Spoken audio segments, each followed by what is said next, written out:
Hello everyone, how are you doing? This is MD Tech here with another quick tutorial. In today's tutorial, I'm going to show you how to hopefully resolve the Microsoft Teams error codes 800803000 that you're experiencing on your Windows 10 or Windows 11 computer.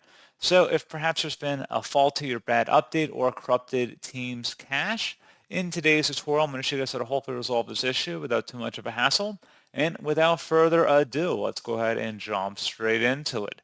So we're going to start off by opening up the search menu and search for settings, best match, come back to settings, go ahead and open that up. On the left side, you want to select the apps entry in here. And then on the right side, underneath installed apps, you want to go ahead and select that. In the search apps field, you want to go ahead and search for Teams. And best results should come back with Microsoft Teams. Select the three-dotted icon next to it that corresponds to the Microsoft Teams application in here. And select Advanced Options. And now that we're in here, scroll down. And then underneath Reset, if the app isn't working right, we can try to repair it. The app's data won't be affected. Select Repair and give that a moment. And then I would suggest closing out of here and actually restarting your computer and seeing if the issue has been resolved when you relaunch Teams.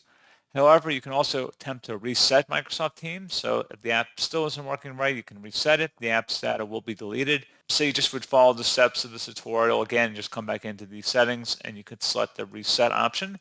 So this will permanently delete the app's data on this device. This will permanently delete the app's data on this device, including your preferences and sign-in details. Select reset. And then once that is done, go ahead and close out of here. And I would suggest restarting your computer.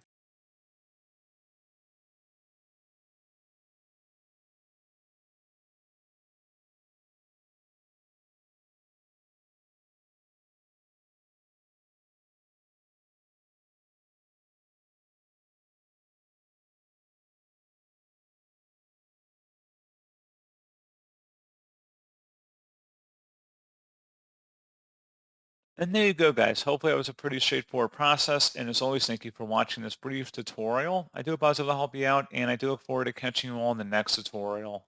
Goodbye.